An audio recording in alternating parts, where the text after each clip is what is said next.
Well, hello everyone, it's Jordan Howie here, and in this video, I will be talking about the sin of gluttony.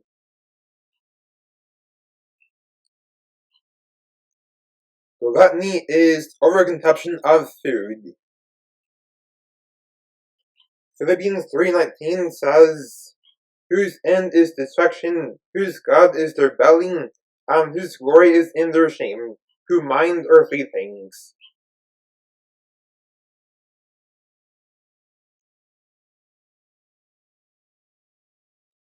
Proverbs 23:20-21 says, "Be not among wine bibbers, among riotous eaters of flesh, for the drunkard and the glutton shall come to poverty, and drowsiness shall clothe a man with rags."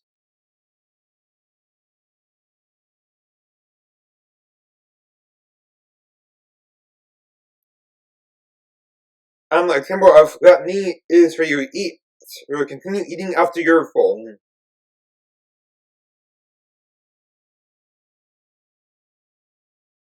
So God has designed food for us to nourish our bodies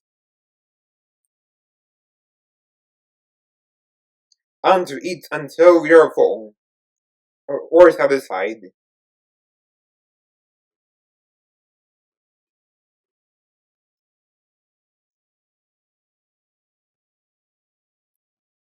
After we are full or satisfied, we should then stop eating at that point. And if you continue to eat after that point, then you will fall into the sin of gluttony.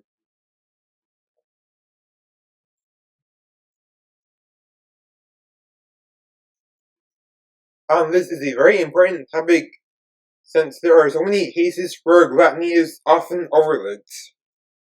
Some infamous examples of when gluttony is often overlooked are at parties, including Super Bowl parties, Thanksgiving gatherings,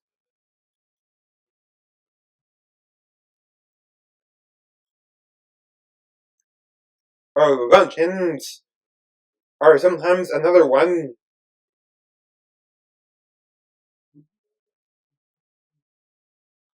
And a luncheon is like a small quiet party that takes place in the middle of the day. It's something like that.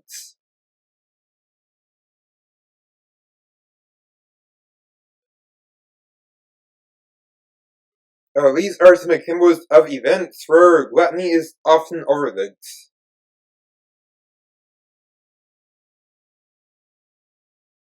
When you attend such events, you should make sure to only eat until you're full or satisfied, not continue eating afterwards. This also means that when we prepare our meals, we should have proper portion control or proper portion sizes.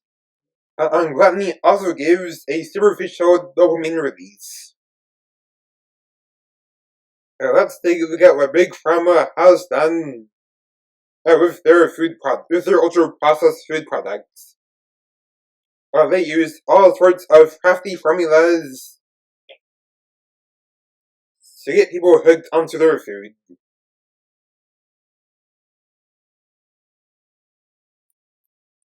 They also go around demonizing foods that are actually nutrient dense, particularly the natural saturated fats.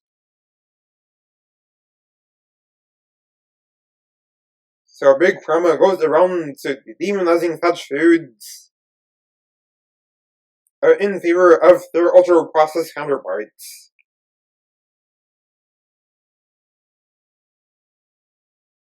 And so Big Pharma makes the ultra-processed counterparts, promotes them, and fill them with things like the toxic seed oils, some of the refined starches,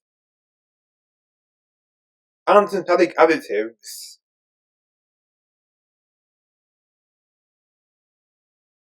So Big Pharma demonize natural saturated fats to get people hooked on the toxic seed oils and their ultra-processed garbage. So this way people get sick, and then Big Pharma makes big bucks off of them.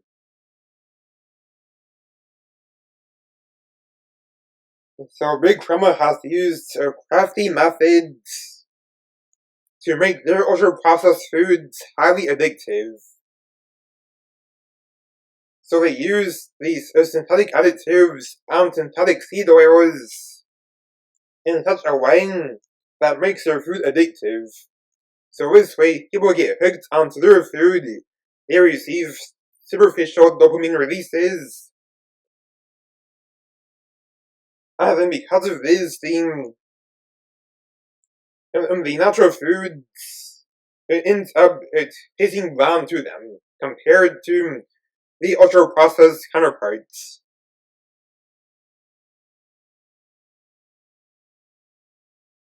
So then, people get hooked on the seed oil, synthetic additive-laden, ultra-processed foods, and then the people get sick, and Big Pharma makes big bucks off of them. And they then hand them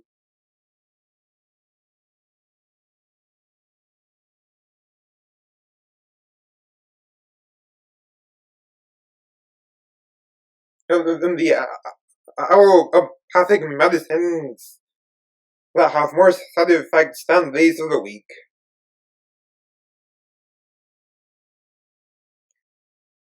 And to add insult to injury, Big Pharma also demonizes things like holistic medicine, which is natural medicine, in favor of the pharmaceuticals.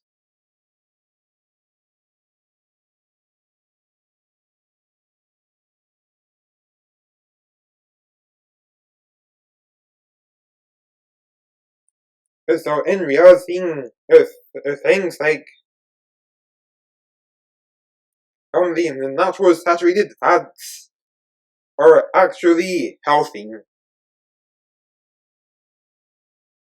So these are healthy fats alongside the unsaturated fats, or natural unsaturated fats.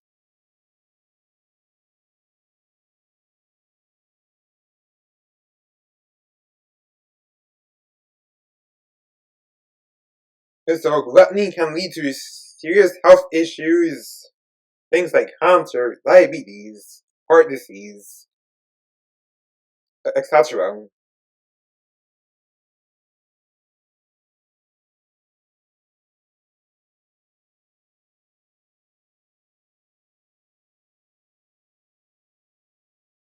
So if anyone tries to tell you that natural saturated fats are unhealthy, then do not believe them. And because that person is presenting lies that are presented by Big Pharma. And if you want more info on that, then I would recommend listening to Dr. Eric Berg, or Sean Baker, or Dr. Ken D. Baring, or Dr. Mark Hyman on what they have to say about the health benefits of natural saturated fats, since they will actually tell you the truth about this, unlike the mainstream nutrition platforms, which will just regurgitate and Big Pharma's lies.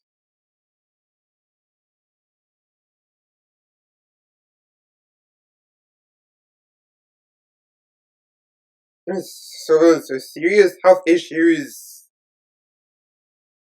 that can come about as a result of gluttony obviously proves that gluttony has some serious consequences. While gluttony is the overconsumption of food, the overconsumption of other things that aren't edifying also count as gluttony.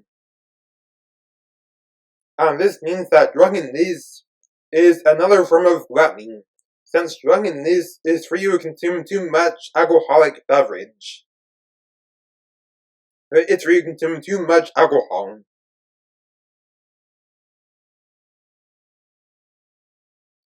Some examples of things that can also count as gluttony is spending too much time on video games, social media, or non-edifying entertainment. In 1 Corinthians 10:23-26 we read, "All things are lawful for me, but all things are not expedient. All things are lawful for me, but all things edify not. Let no man seek his own, but every man another's wealth. Whatsoever is sold in the shambles that eat, asking no question for conscience sake. For the earth is the Lord's, and the fullness thereof."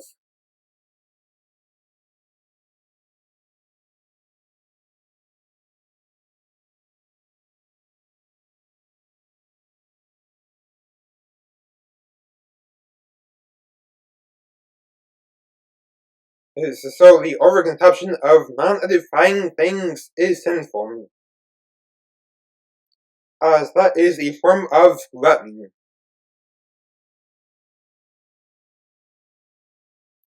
And this also counts as distraction, because this can interfere with spending time with the Lord. Since whenever you spend too much time on things like video games, social media, or non-edifying entertainment, then you could very well end up spending less time with the Lord than what you normally would.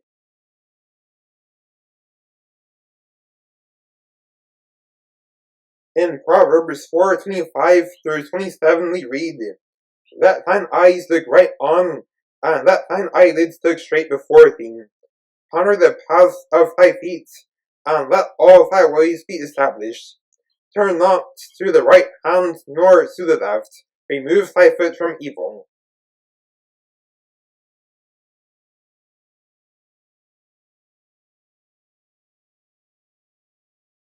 In James 4:17 we read, "Therefore to him that knoweth to do good, and doeth it not, to him it is sin." So not only is the overconsumption of non-edifying things a distraction, but this can also lead to sins of omission, which is the form of sin where there are good things that you are supposed to do that you're not doing. So the overconsumption of non-edifying things will lead to laziness and procrastination.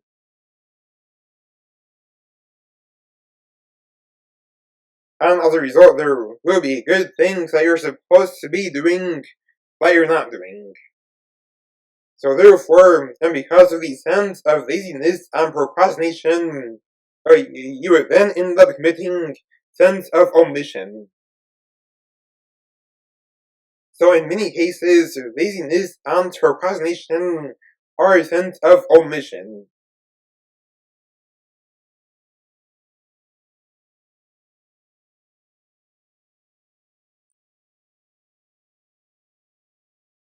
Those who also has serious consequences. For example, in school, if you're procrastinating or being lazy, then your grades will take a nosedive. Often in severe cases, you may end up having to go to summer school, or have to repeat a grade, or possibly get held back.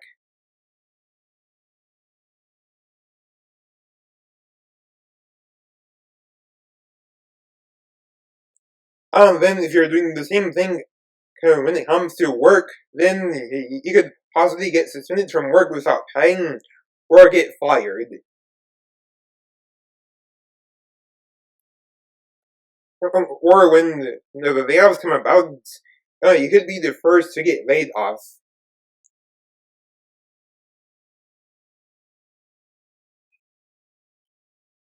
So since when the layoffs take place, it is usually those who are the least productive who get laid off. Now bear in mind that if you were a hard worker but still got laid off, then bear in mind that you did not do anything wrong in that case. But you should just search for a new job in that scenario.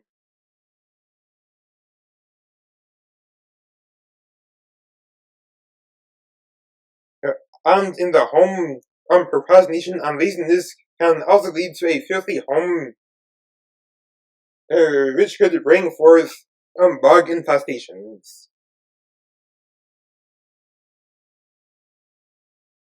So all this proves that laziness and procrastination are sins of omission, and they have some serious consequences. When we enjoy non-edifying things that aren't inherently sinful, it should be done in moderation. In 1 Corinthians 10:31, we read, "Whether therefore ye eat or drink, or whatsoever ye do, do all to the glory of God." This means that whenever we eat or enjoy a beverage, we should have proper portion control, eat until you're full, and then when we enjoy non-edifying things that are innocent, and meaning that it is not inherently sinful, we should do this in moderation. Some good ways to do this would be to limit yourself to only playing video games for an hour or two during your spare time. All along making sure that it does not get in the way of any responsibilities. And most importantly, the time spent with the Lord. Another good way of doing this is putting time limits on social media, especially if you have a tendency to get stuck into hours of scrolling.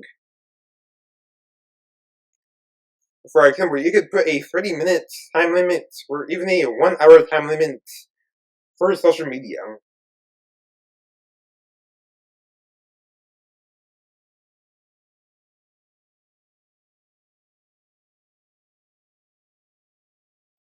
And then when you watch sports games, you could just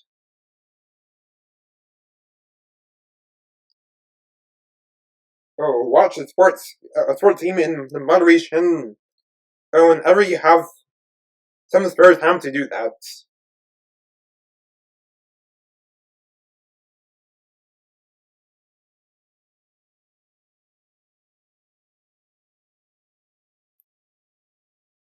Limiting yourself to one sports game for that particular day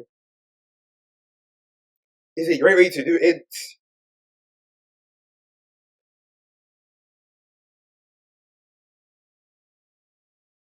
And limiting yourself to like 3 or 4 sports games per week is another great example.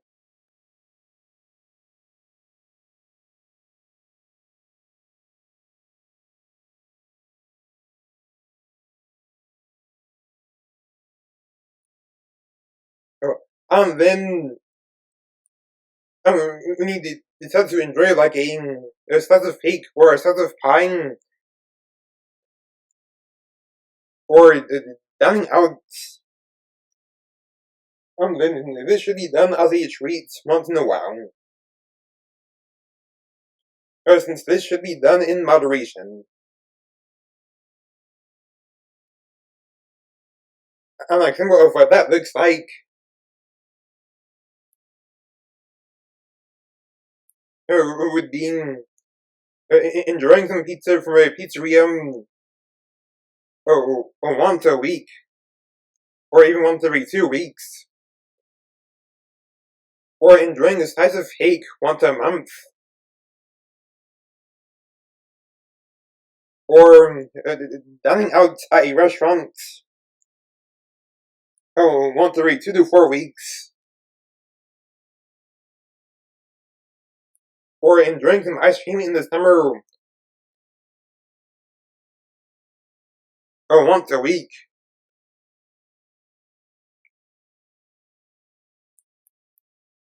Or simply treating yourself once a week or once every 2 weeks. That is an example of enjoying a treat in moderation.